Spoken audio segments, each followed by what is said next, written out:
kembali lagi di Propan Podcast. Kali ini kita akan membahas sesuatu yang tidak kalah penting dan sangat menarik. Yakni kita akan membahas tentang tema whitewash, seputar apa sih whitewash itu, lalu bagaimana teknik aplikasinya dan apa yang membuat dia itu spesial. Langsung saja kita ke narasumbernya. Halo, selamat pagi Pak Suharsono. Selamat pagi, Rere. Nah, jadi kita di sini nanti akan bincang-bincang seputar whitewash ya Pak? Iya. Oke, nah saya tuh penasaran nih Pak, kan whitewash tuh banyak digemari arsitek, interior design. Nah, apa sih sebenarnya whitewash itu Pak? Nah, mengenai whitewash itu sebenarnya ada sejarahnya. Orang Indonesia itu kan biasanya kok tren di suatu tempat terus ngikut seperti itu ya. Sebenarnya whitewash itu berasal dari Eropa, dari benua Eropa atau Amerika. Kalau di Amerika dimulai dari barn house ya, jadi rumah-rumah peternakan yang zaman dulu itu yang biasanya kan cuma di kapur putih, kemudian seiring berjalannya waktu kan dia mulai aus sana sini, tapi warnanya jadi nggak rata, tapi jadi unik gitu, jadi antik seperti itu. Kalau dari Eropa itu pengaruhnya lebih ke rumah-rumah yang Skandinavian boleh dibilang, yang rata-rata hampir seluruh rumah interiornya itu pakai warna putih, dan putihnya juga bukan putih kayak cat duko atau cat tembok yang rata, tapi memang kotak-kotak seperti sudah aus kemakan zaman seperti itu. Nah, itu yang disukai sebenarnya. Nah, selain itu juga terinspirasi dari gaya-gaya factory ya. Jadi pabrik-pabrik kan biasanya dia pakai gaya yang simplicity, yang sangat simple, minimalis, dan supaya kesannya itu juga tidak remang-remang atau tidak redup begitu, dipilihlah warna putih. Putihnya juga karena namanya industrial ya kan, kegosok sana, kegosok sini, akhirnya sama-sama kotak-kotak seperti itu. Nah, itu yang digemarin ternyata untuk gaya itu. Nah, di sini dikenal dengan nama whitewash. Ya. Gitu. Kalau enggak juga bisa ditemukan kalau rumah-rumah kuno di tepi pantai di Eropa atau Amerika juga seringkali pakai warna itu. Memang warna putih itu dominan di sana. Jadi itu menyebabkan gaya itu jadi digemarin karena di sana ngetren nih. Nah, di sini ngikut. Jadi dia terkesan unik, beda dari yang lain. Dan kalau putih itu saya pernah baca katanya dia memberikan efek yang luas ya Pak terhadap ruangan. Karena warna putih itu terang dan memberikan efek yang ruangannya menjadi lebih luas, tidak suram seperti itu ya. Tapi kesan antiknya masih ada karena namanya rumah udah ratusan tahun. Iya, betul. Persepsinya jadi itu gaya-gaya yang antik. Tapi bukan antik dalam pengertian kita biasanya kok namanya antik itu kan kecoklat-coklatan, redup, kusem seperti itu. Enggak, ini antik tapi terang gitu. Jadi lebih ke kuno, vintage, tapi yang masih ada kesan modern lah Pak ya. Jadi nggak yang kayak rumah berhantu gitu ya Pak. Kalau saya boleh tahu nih Pak, sebenarnya untuk efek whitewash ini apakah hanya untuk ruangan atau dia itu bisa diaplikasikan untuk furniture atau pernak-pernik gitu Pak? Macam-macam. Tentunya ruangan juga menyakup, bisa untuk dinding, bisa untuk furniturnya juga, dan perabot-perabot yang ada di rumah itu. Jadi hampir semuanya nuansanya putih. Jadi bisa diaplikasikan baik interior design maupun peralatan ya Pak, kayak furniture, mainan, hiasan gitu ya. Tapi kesannya putih begitu. Lalu untuk whitewash ini sendiri apakah ada beberapa teknik gitu Pak untuk aplikasinya? Ya, biasanya kalau kita temukan, kalau Anda searching di YouTube, di internet, banyak cara bisa menjadi seperti itu ya. Tapi secara garis besar terbagi, bisa cara dengan yang liquid, cairan, tapi dibal sebagian-sebagian kayak di highlight seperti itu, sehingga terjadi gelap terangnya, tapi tetap nuansanya putih. Begitu. Itu bisa, tapi biasanya dipilih tentunya substratnya atau kayunya tentu yang berserat, yang punya serat pori-pori besar, atau kemudian seratnya juga cukup indah sehingga bisa diekspos. Iya sih, soalnya kalau nggak ada seratnya dia nggak bisa kelihatan ya Pak ya, jadi apa transparan, ini gitu. Jadi kayak putih transparan saja. Iya, paham. Lalu kalau untuk buat, kata Bapak tadi ada teknik degradasi ya Pak, seperti highlight. Ya, di highlight. Nah, itu tergantung dari pencampuran airnya ya Pak. Kalau ingin natural berarti airnya banyak begitu atau bagaimana? Biasanya nggak bisa terlalu banyak. Kalau terlalu banyak air kan jadi rata, kontrasnya nggak ada gitu. Malah cara kedua tadi kalau di bal pakai kain, cara kedua bisa pakai KP. KP. Jadi catnya kental-kental ditekan sehingga permukaan yang di atas ketarik sama KP sehingga warna kayunya masih samar-samar kelihatan. Tapi yang pori-pori yang dalam itu akan kemasukan pigmen lebih banyak sehingga timbullah kontras putihnya itu. Gitu. Jadi degradasinya kalau pakai KP lebih tebal ya Pak, karena kan ditarik begitu ya. Kalau di bal itu seperti dilap begitu ya Pak. Paham. Lalu saya sempat baca nih Pak, ada yang menggunakan teknik itu pakai sikat. Nah itu maksudnya gimana ya Pak? Bisa. Jadi itu kan tadi saya bilang bahwa whitewash itu terjadi karena rumah-rumah lama yang mulai aus, rontok sebagian-sebagian. Nah itu, tapi ini dalam hal furniture baru atau interior baru sengaja dibikin rontok, ya salah satunya disikat bisa.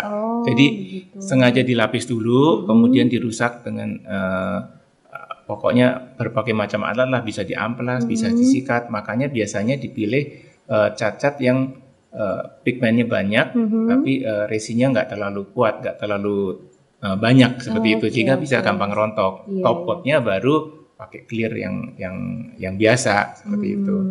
Malah kadang untuk membuat bisa rontok itu orang memakai akal bisa pakai lilin. Pakai lilin biar ini ya Pak, jadi gampang botak-botak gitu ya.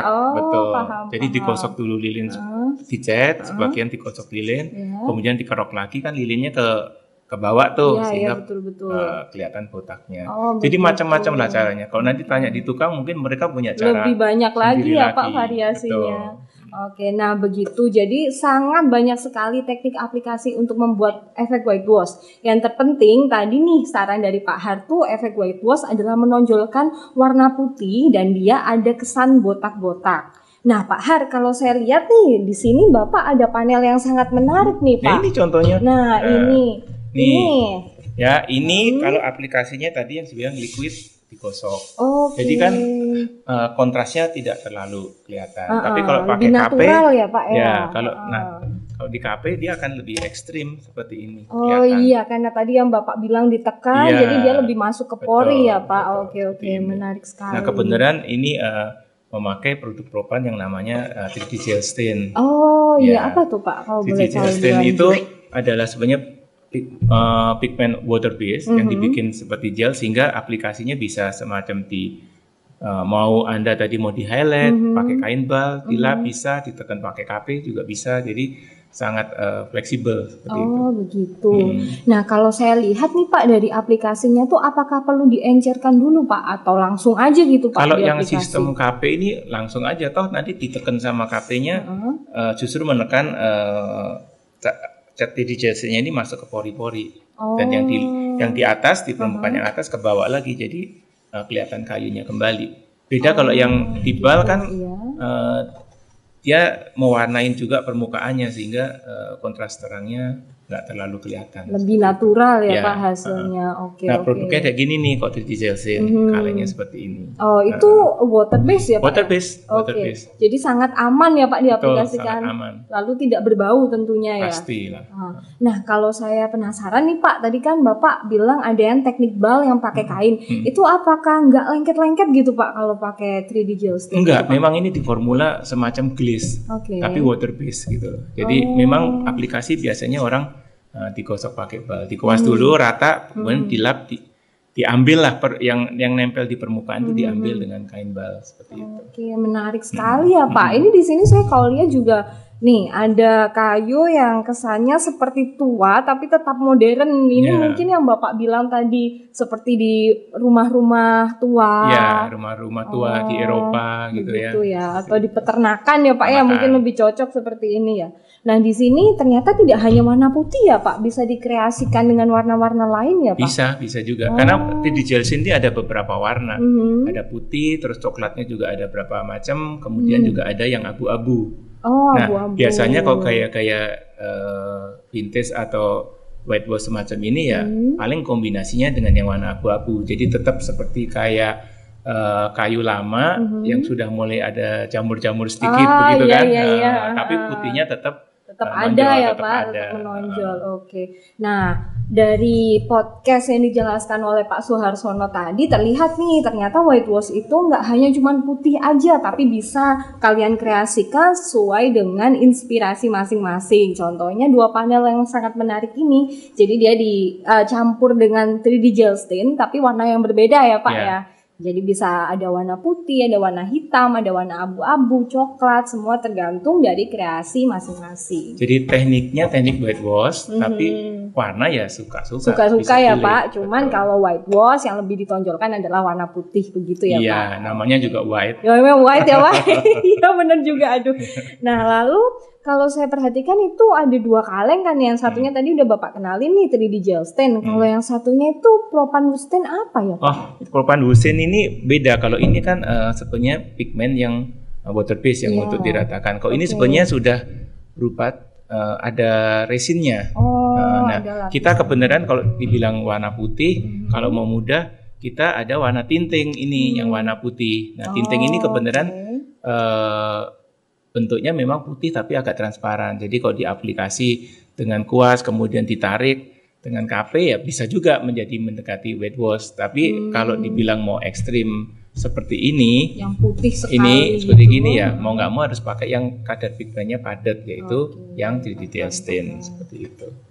Oh, sangat menarik sekali ya Pak. Nah, kalau dari sini nih kita udah bahas mulai dari pengertiannya, teknik-tekniknya. Kalau dari Bapak sendiri ada nggak Pak tips and trick khusus gitu agar para pemain baru nih yang mau cobain whitewash tuh sukses gitu Pak? Ya, sebenarnya kok secara trik ya seperti tadi udah dikatakan ya, yang penting pemakaian alatnya. Whitewash ini agak ada banyak unsur artnya.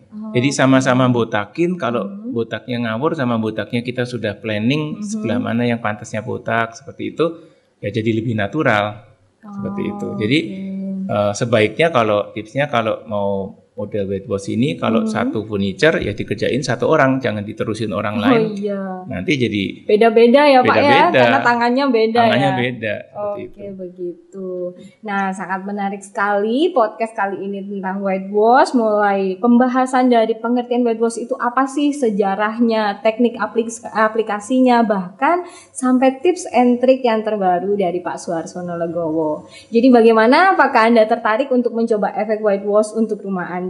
Segera aplikasikan ya, dan jangan lupa cari cat, Cari Propan. Cari cat, cari Propan.